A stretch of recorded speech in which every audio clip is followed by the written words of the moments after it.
नमस्कार जोहार, आपका स्वागत है खबर छत्तीसगढ़ में। तो आइए जानते हैं छत्तीसगढ़ के हर छोटे बड़े शहर से 25 फटाफट बड़ी खबरों को। इससे पहले यदि आप वीडियो को लाइक नहीं किए तो लाइक कर दीजिए और चैनल में नए हैं तो चैनल को सब्सक्राइब कर लीजिए। और आप वीडियो को कहां से देख रहे हैं कमेंट बॉक्स में हमें जरूर बताइए। दंतेवाड़ा के फर्जी फर्म ने सूरजपुर से लूट लिए 81.85 लाख रुपए। खुलासा होते ही पूर्व सीएमएचओ सहित 5 पर एफआईआर दर्ज। छत्तीसगढ़ के सूरजपुर के स्वास्थ्य विभाग में एक ऐसा घोटाला सामने आया है जो सिस्टम और अधिकारियों की सांठगांठ की पोल खोलता है। 83,21,000 रुपये की सरकारी निविदा टेंडर तो रायपुर की वैध फर्म को मिली, लेकिन भुगतान किसी और को कर दिया गया, वो भी एक ऐसी फर्म को जो दस्तावेजों की नकल और नाम की नकल के सहारे बनी और लाखों की रकम हड़प कर गायब हो गई। फैकल्टी की कमी दूर नहीं की तो लगेगा 1 करोड़ जुर्माना। छत्तीसगढ़ के मेडिकल कॉलेजों को एनएमसी का notice. National medical commission NMC ने छत्तीसगढ़ के 4 मेडिकल कॉलेज को नोटिस दिया है। नोटिस में एनएमसी ने फैकल्टी की कमी दूर करने के लिए की बात कही है। साथ ही नोटिस का जवाब 1 सप्ताह में मांगा गया है। ऐसा नहीं करने पर 1 करोड़ रुपये तक जुर्माने की चेतावनी भी दी गई है। वहीं कुछ मेडिकल कॉलेज ने जवाब भी भेज दिया है, जिसमें जूनियर डॉक्टर के प्रमोशन होने पर फैकल्टी की कमी दूर होने की बात कही है। जिन कॉलेजों को नोटिस भेजा गया है उसमें महासमुंद, कांकेर, राजनांदगांव और अंबिकापुर शामिल है। रावलपिंडी सिंध से जैकोबाबाद तक 90 मिनट में 11 एयरबेस तबाह। ऑपरेशन सिंदूर को सफलता के नए सोपान तक पहुंचाने का काम भारतीय सेना के संयुक्त प्रयास से संभव हुआ। 1-2 नहीं बल्कि पाकिस्तान की सरजमी पर मौजूद 11 एयरबेस को महज 90 मिनट में तबाह बर्बाद कर दिया गया। ये सब कुछ बेहद सोची समझी रणनीति का हिस्सा था। भारत की दहाड़ दुनिया ने सुनी। बड़ी सहजता, बुद्धिमत्ता और चपलता से सेना ने जो किया उसे भाजपा ने सैल्यूट किया है। भाजपा आईटी सेल के हेड अमित मालवीय ने कहा कि 90 मिनट में पाकिस्तानी एयरफोर्स की कमर तोड़कर रख दी। कर्मचारियों की आंखों में मिर्च पाउडर फेंककर 6 अपचारी बालक हुए फरार, मचा हड़कंप। छत्तीसगढ़ के अंबिकापुर से एक बड़ी खबर है। यहां जिला बाल संप्रेक्षण गृह से 6 अपचारी बालक फरार हो गए हैं। इसके बाद अमले में हड़कंप मच गया है। ये घटना शनिवार देर शाम की बताई जा रही है। पुलिस इन फरार अपचारी बालकों की तलाश कर रही है। मामला जिले के गांधीनगर थाना इलाके का है। कवर्धा में इन 2 डैमों से 25 गांवों की बदल जाएगी तकदीर। डिप्टी सीएम ने जाना हाल, क्या गेम चेंजर होगा। छत्तीसगढ़ के कवर्धा में करोड़ों की लागत से 2 बड़े डैम का निर्माण किया जाएगा। इस बीच रविवार को डिप्टी सीएम विजय शर्मा जिले के दौरे पर रहे।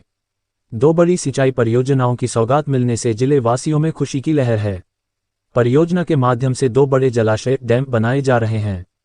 बदौड़ा खुर्द और जगमरवा काम चल रहा है, जिसका निर्माण कार्य और तेजी किया जा रहा है। क्षेत्र के लोगों की यह बहुप्रतीक्षित मांग थी, जिससे अब लगभग 25 गांवों के हजारों किसानों व लोगों को इसका लाभ मिलेगा। इन दोनों परियोजनाओं का उपमुख्यमंत्री विजय शर्मा ने निरीक्षण किया। गुणवत्तापूर्वक समय पर कार्य करने विभागीय अधिकारियों को कड़े निर्देश दिए। छत्तीसगढ़ में इस साल 4 दिन पहले दस्तक देगा मानसून, टूट सकता है 16 साल का रिकॉर्ड। इस वर्ष दक्षिण पश्चिम मानसून सामान्य तिथि से 4 दिन पहले ही 27 मई को केरल तट पर दस्तक दे सकता है। यदि ऐसा होता है तो ये पिछले 16 वर्षों में सबसे जल्दी आगमन होगा। इससे पहले 2009 में 23 मई और 2024 में 30 मई को मानसून ने केरल में प्रवेश किया था।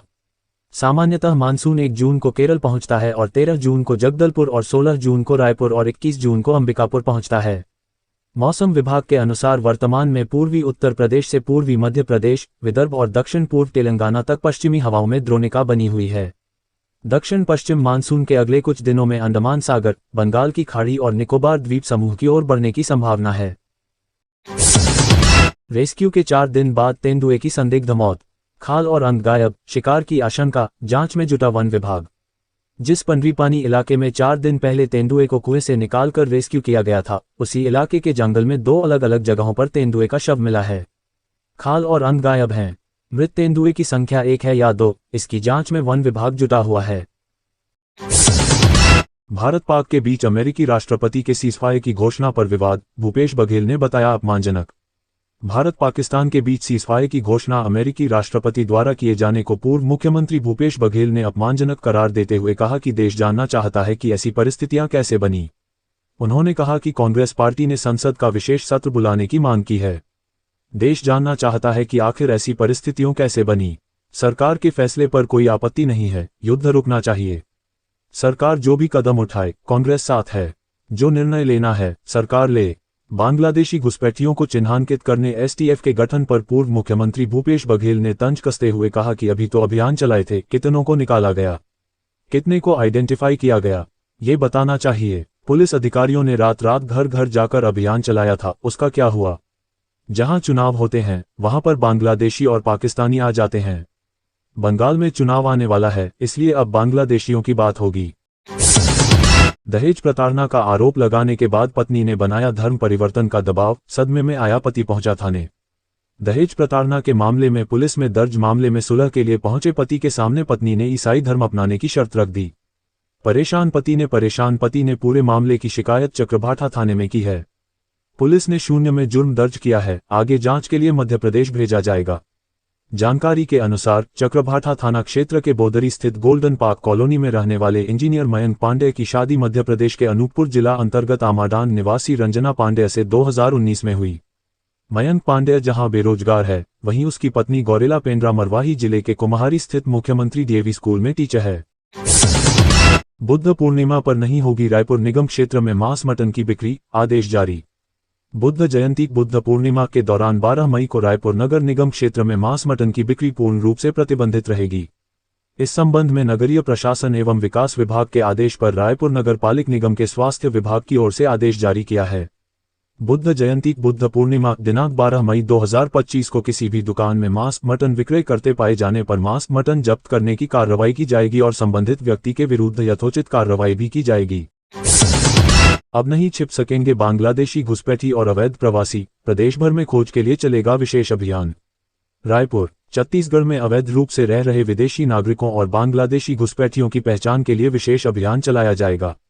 इस अभियान के तहत सभी जिलों में स्पेशल टास्क फोर्स एसटीएफ का गठन किया जाएगा, जो संदिग्ध व्यक्तियों के दस्तावेजों की जांच करेगी।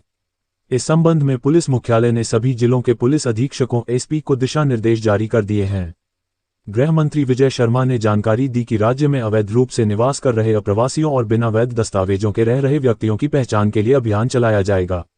उन्होंने कहा कि सभी जिलों में स्पेशल टास्क फोर्स गठित की जाएगी, जो संदिग्ध व्यक्तियों के दस्तावेजों की जांच कर उनकी पहचान सुनिश्चित करेगी। पुलिस मुख्यालय ने इस संबंध में सभी जिलों के पुलिस अधीक्षकों को पत्र जारी कर निर्देशित किया है। भारत सरकार और वरिष्ठ कार्यालयों द्वारा समय समय पर जारी किए गए दिशा निर्देशों के अनुसार कार्रवाई सुनिश्चित की जाए। इन निर्देशों के तहत बांग्लादेशी नागरिकों सहित अन्य अवैध प्रवासियों की पहचान कर उनके विरुद्ध वैधानिक कार्रवाई की जाएगी। भारत माला परियोजना घोटाला, आरोपी एसडीएम तहसीलदार आरआई पटवारी समेत 8 अब तक ईओडब्ल्यू की पकड़ से बाहर, अधर में जांच। अभनपुर तहसील क्षेत्र के तत्कालीन एसडीएम निर्भय साहू, तहसीलदार शशिकांत कर्रे, राजस्व निरीक्षक रोशनलाल वर्मा, पटवारी दिनेश पटेल के अलावा गोब्रानवापारा के तत्कालीन नायब तहसीलदार लखेश्वर प्रसाद किरण, पटवारी नायक बांधा जितेंद्र लहरे, पटवारी बसंती घृतलहरे, लेखाराम पटेल ऐसे नाम हैं जिनके खिलाफ छत्तीसगढ़ के चर्चित भारतमाला प्रोजेक्ट घोटाले में ईओडब्ल्यू ने मामला दर्ज किया है। लेकिन इन लोगों के फरार होने की वजह से घोटाले की जांच अटकी हुई है। इस घोटाले में ईओडब्ल्यू ने अब तक हरमीत सलूजा, उमा तिवारी, केदार तिवारी और विजय जैन को गिरफ्तार किया है। इन चारों को रिमांड पर लेकर ईओडब्ल्यू पूछताछ कर चुकी है, लेकिन ईओडब्ल्यू अब तक घोटाला की जड़ तक पहुंच नहीं पाया है।